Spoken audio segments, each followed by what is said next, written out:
Hello and welcome to this video in the series about each of the new constituencies. For this video we'll look at one of the new constituencies in the East Midlands. In this short video we'll look at the details of this constituency, the previous results, in particular the 2019 results, current candidates, and make predictions based on how bad of a day it might be to the Conservatives. Please comment below for anything you'd like to see and subscribe to our channel to see new updates that we'll do and discussion videos as the election gets closer. There are lots of changes with boundaries in the next election, so we're going to give a quick overview of how the boundaries are changing and how it's going to affect each seat. Only 65 seats, or 10% of the seats, are staying the same, so here we're going to compare how the new seat compares to the main one that is replacing. There are some huge changes, such as the City of Chester, which now has 2 seats, but some seats are being completely dissolved, with populations moved to neighbouring seats. So why are the boundaries changing? Every so often there are boundary changes to represent the current population movements. Some of them are based on land without any population, and some of them are just because of population, for example new housing estates. 2021 was the census year, which has helped inform these changes. The last major change in the boundaries was 2010. Now let's look at some of the details about the constituency. There are 8 regions in England, with Scotland, Wales and Northern Ireland on a country basis. There are 32 seats in Wales, 57 in Scotland, 18 in Northern Ireland and an average of 60 in each of the English regions. The population can vary hugely.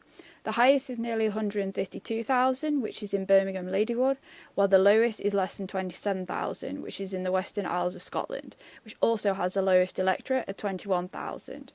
The average population is 103,000 and the average electorate is 73,000.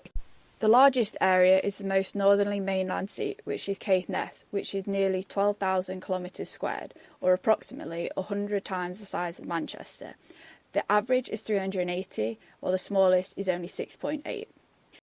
The average percentage of the 16 to 49-year-olds is 41%, with the highest in Leeds Central and the lowest in North Norfolk, which also has the highest 65+.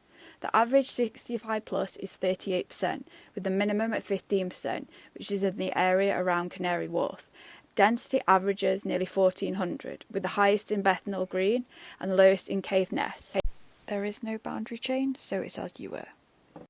When we're looking at the winner in 2019, it's a bit more relevant to the seats that are now made up from multiple old seats. Nevertheless, this is the result from 2019, with the winner and whether the seat was held or it changed. Here are the winning party and those that came second, and also the majority. The size of the majority is key when considering how this seat might change. Maybe not so much when there's a big Labour majority or Lib Dems, but for pretty much any Conservative seat that's possibly not considered safe, bar a very extreme few. The same to the SNP. Some of these are really up for grabs, particularly for Labour and the Lib Dems. Here we see the vote share at the last 4 elections for the 5 main parties in England: the Conservatives, Labour, Lib Dem, Green and a combination of Brexit or UKIP.